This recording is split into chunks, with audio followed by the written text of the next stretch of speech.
highlights, of course, summarized in this abridged version of the judgment. Now, this is where we, we'll be handing it over to our Swahili team in just a moment. But just a recap of what happened today is that the highest court in the land, that is the Supreme Court, has unanimously upheld the victory of William Ruto as, winner of the 2022 general election and president of the Republic of Kenya, paving way for his swearing in just about 7 days from now. Yeah, so next Tuesday, we only have one Tuesday, then next Tuesday we should be seeing him raising the Bible and making that all-important vow. And aside from that, the president-elect himself has already addressed himself to some of the issues. There were questions about what he intends to do in the first 100 days in office. He said he's going to address those during his inauguration, which is on Tuesday.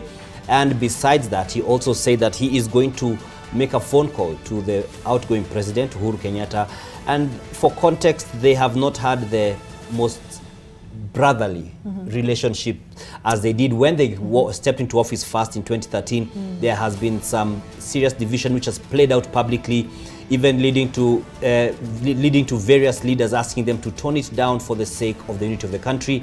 So we look forward to seeing what happens beyond that, and there's a lot to digest from what has happened today, running from what the Supreme Court has said, what the president-elect has said, his deputy as well, plus the IEBC chairman, who has raised some very significant issues, just saying that they have been vindicated and much more. And so this is information and content will be, digesting and churning out for you to get a better context in both English and Swahili. Indeed, Dan. Just a quick mic, just allow me just 1 minute to take us through what we expect, at least following this particular verdict, which will be the oath-taking process, and it is the assumption of the office of the president.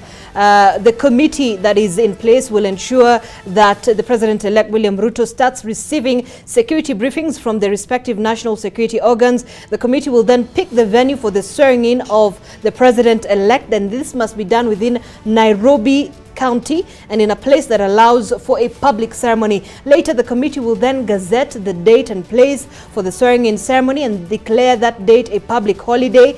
Then the Inspector General of the National Police Service will ensure the provisions of adequate security during the swearing-in ceremony. And during that ceremony, the president-elect will take an oath, which will be administered to him by the Chief Registrar before the Chief Justice or Deputy Chief Justice, and this has to happen between 10 a.m. and 2 p.m. Note those, timelines.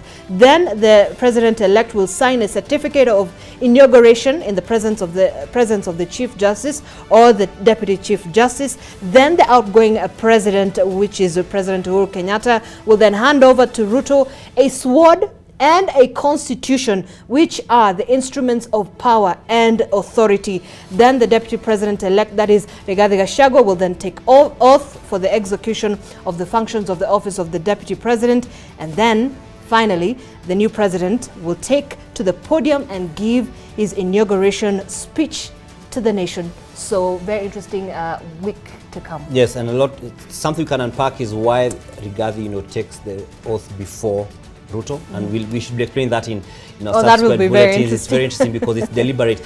My name is Dan Mwangi. I've been your co-pilot on this flight for the past close to 4 hours. No, not more than 4 hours. Almost 6 hours. 6 hours, indeed. 6 hours. That's almost a whole work day. Indeed. Well, and Zainab Ismail, thank you, my co-pilot Dan, for the honor.